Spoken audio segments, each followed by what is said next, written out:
आज के जमाने में पति या पत्नी से चीट करना बहुत आम बात हो गई है। आज के जमाने में शादी के बाद ज्यादातर लोग अफेयर में पड़ जाते हैं और अपने पति या पत्नी से चीट करने लगते हैं। ऐसा नहीं है कि ये पुराने जमाने में नहीं हुआ करता होगा, पुराने जमाने में भी हुआ करता होगा, लेकिन पुराने जमाने में स्वतंत्रता कम थी। आदमी को भगवान का बहुत ज्यादा डर था। ईश्वर के डर के कारण लोग गलत काम करने से बचते थे।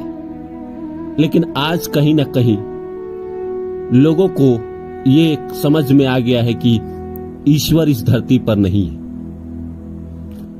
जो समझ गलतफहमी पैदा करती है, ये उनका मानना है कि ईश्वर इस धरती पर नहीं है, जो गलत काम करते हैं। बाकी ईश्वर इस धरती पर है या नहीं है, इसकी मैं चर्चा नहीं करूंगा। तो उन्हें लगता है कि ईश्वर इस धरती पर नहीं है, जो है उनका यही जीवन है। इस जीवन को जितना हो सके एंजॉय करके जियो, और उनका मकसद ही होता है जिंदगी में बस एंजॉय करना। उनको कोई फर्क नहीं पड़ता कि शादी के बाद अगर मेरे पति या पत्नी को मेरे अफेयर के बारे में पता चल जाए तो इसका परिणाम क्या होगा। पता चलता भी है, ऐसा नहीं है कि नहीं पता चलता है, पता चलता भी है। चलने के बाद ऐसा होता है कि अगर दोनों में से एक नॉर्मल इंसान है, सीधा साधा इंसान है, तो वो चुपके से अलग हो जाता है, तलाक ले लेता है। आज जो हमारे देश में इतने ज्यादा तलाक के केस आने लगे हैं, ज्यादातर कारण यही है कि दोनों एक दूसरे के साथ खुश नहीं है। दोनों को लगता है कि शायद मैं किसी और के साथ जीता या जीती तो ज्यादा अच्छे तरीके से जीती, जबकि सच्चाई यही है कि उसके साथ भी 1, 2 साल 3 साल के बाद आपको उससे भी कहीं ना कहीं प्रॉब्लम होने लगेगी।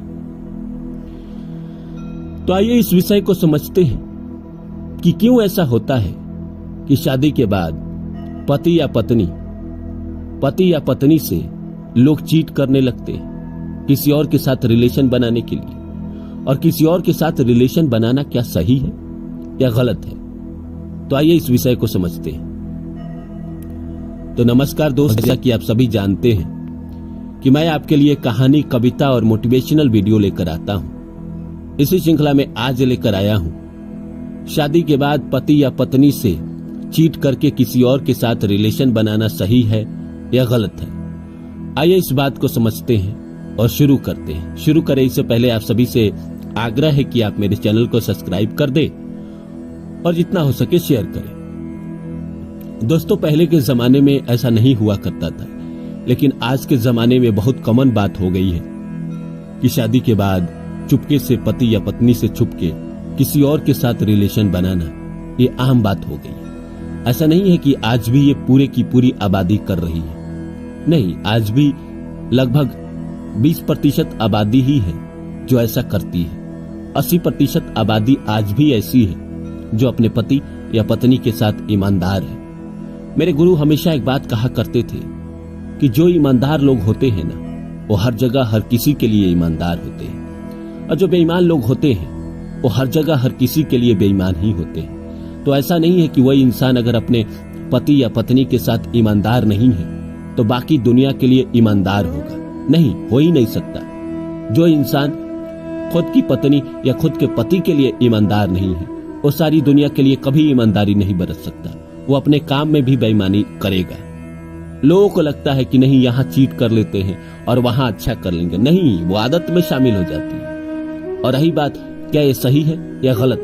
देखिए, ये कतई सही नहीं है। अब आप पूछेंगे क्यों?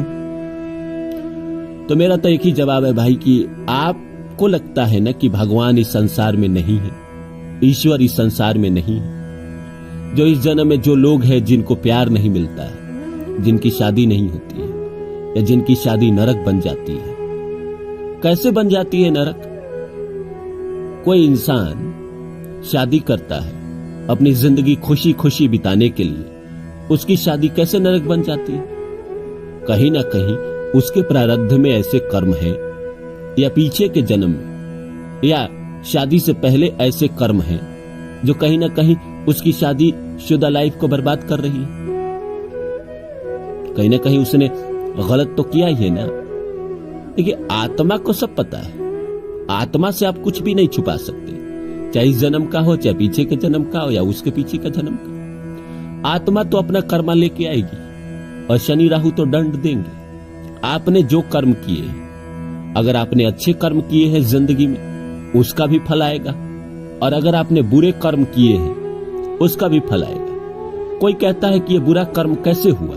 मैं अपनी मर्जी से किसी और के साथ जा रहा हूं या जा रही हूं, और वो भी अपने मर्जी से मेरे पास आ रहा है, हम दोनों एक दूसरे के साथ खुश हैं, तो ये गलत काम कैसे हुआ? गलत काम सांसारिक रूप से तो नहीं हुआ, सांसारिक भौतिकवादी दुनिया के लिए तो नहीं है, लेकिन कहीं ना कहीं आप ये जो कर रहे हैं, इसमें कहीं ना कहीं कोई तीसरा अगर आघात हो रहा है, और आज नहीं तो कल पता चल ही जाता है आपके पति को या आपकी पत्नी को। अगर नहीं पता चल रहा है तभी तो आप धोखा ही दे रहे हैं ना।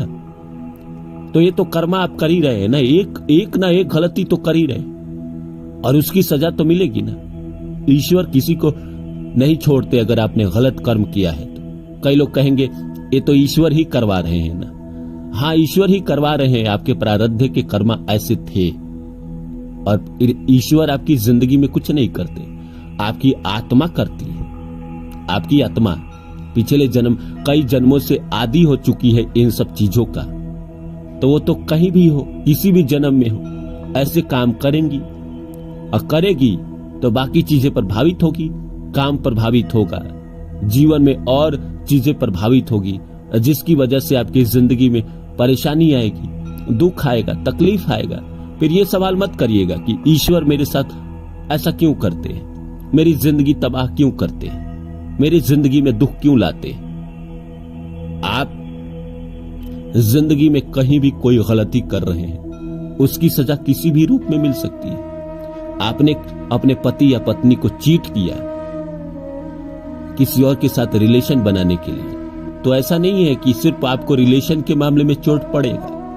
नहीं, यह गलतफहमी है। चोट आपको किसी भी मामले में पड़ सकता है। चोट आपको पैर तोड़ के भी दिया जा सकता है, चोट आपको इकोनॉमिक लॉस करके भी दिया जा सकता है, चोट आपको और भी तरीकों से दिया जा सकता है। ये कोई जरूरी नहीं है कि आप जो पाप करें उसी के रूप में आपको सजा मिले। नहीं, पाप आप कोई भी करे, किसी और रूप में आपको सजा मिल सकती है। और रही बात कि शादी के बाद पति या पत्नी को चीट करना क्या सही या गलत, देखिए ये तो गलत ही है, आपको भी पता है कि ये गलत है, लेकिन फिर भी अपने ख्वाहिश के लिए, अपनी इच्छाओं के लिए आप कर रहे हैं। आपको भी पता है इसका अंत बुरा है, और कहीं ना कहीं ईश्वर की नजर में, खुद की नजर में आप गलत हो रहे हैं, जिसकी वजह से बाकी जीवन में आपका कॉन्फिडेंस लूज होगा।